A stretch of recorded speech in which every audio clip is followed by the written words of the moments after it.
এই মুহূর্তে বিশ্বের সবথেকে জনপ্রিয় এবং জমজমাট ফ্র্যাঞ্চাইজ লিগ হচ্ছে আইপিএল। ইন্ডিয়ান প্রিমিয়ার লিগের অপেক্ষায় সকলেই থাকে। কি খেলোয়াড়, কি ক্রিকেট প্রেমীরা, তারা সকলেই অপেক্ষায় থাকে এই আইপিএল কবে শুরু হবে। তবে এই আইপিএলে বাংলাদেশ থেকে সুযোগ পাওয়া এবং বাংলাদেশের কোনো একজন খেলোয়াড় যদি সুযোগ পায়, তাহলে সেক্ষেত্রে সেটা যেমন বাংলাদেশের জন্য সম্মানের বিষয়, ঠিক তেমনইভাবে খেলোয়াড়ের জন্য এটা একটা অন্যতম পাওয়ার এবং সম্মানের একটা বিষয়। তবে এখন পর্যন্ত বাংলাদেশ থেকে যতগুলো ক্রিকেটার আইপিএল খেলার সুযোগ পেয়েছে, তার মধ্যে সবথেকে বেশি দামে বিক্রি হওয়ার রেকর্ড করল মুস্তাফিজুর রহমান।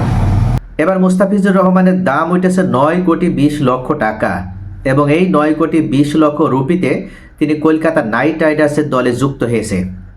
যদিও এটা বাংলা টাকায় হিসেব করলে 12,40,00,000 টাকা হয়। তারপরও প্রশ্ন উঠেছে, মুস্তাফিজুরের পেছনে এই যে 9,20,00,000 রুপি ব্যয় করলো কলকাতা, এটা কি আসলে কলকাতা সঠিক কাজ করেছে, নাকি একটু বেশি তারা ফেসবুকের পেজের রিচ বাড়ানোর জন্য এবং বাংলাদেশের ক্রিকেট প্রেমীদের মনোযোগ আকর্ষণের জন্য, বাংলাদেশে একটা হিউজ পরিমাণে ক্রিকেট যে ভক্ত রয়েছে তাদেরকে আসলে কলকাতা নাইট রাইডার্সের ফ্যানে পরিণত করার জন্য কি কৌশল হিসেবে কেকেআর তারা মুস্তাফিজকে এত টাকা দিয়ে দলে ভিড়ালো? মঈন আলী কি বলে চলুন আমরা শুনি।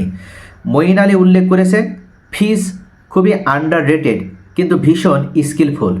অর্থাৎ বিশেষ করে তার স্লোয়ার বল আর কাটারের যে বৈচিত্র্য সত্যি প্রশংসার যোগ্য রাখে।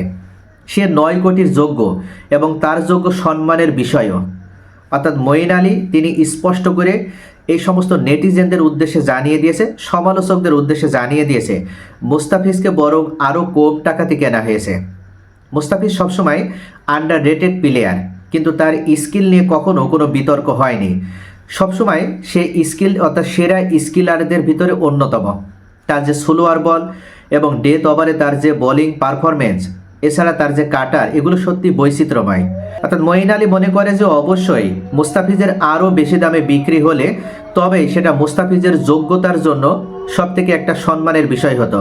অর্থাৎ মুস্তাফিজ যে কোয়ালিটির খেলোয়াড়, তাতে তার মূল্য অনেক কম ধরা হয়েছে, অর্থাৎ তাকে আন্ডার রেট প্রদান করা হয়েছে। তো প্রিয় দর্শক, আপনাদের কি মনে হয় মঈন আলী কি সঠিক কথা বলেছে? আপনাদের মূল্যবান মতামত কমেন্টে জানাতে ভুলবেন না। সকলে ভালো থাকুন। Thanks for watching.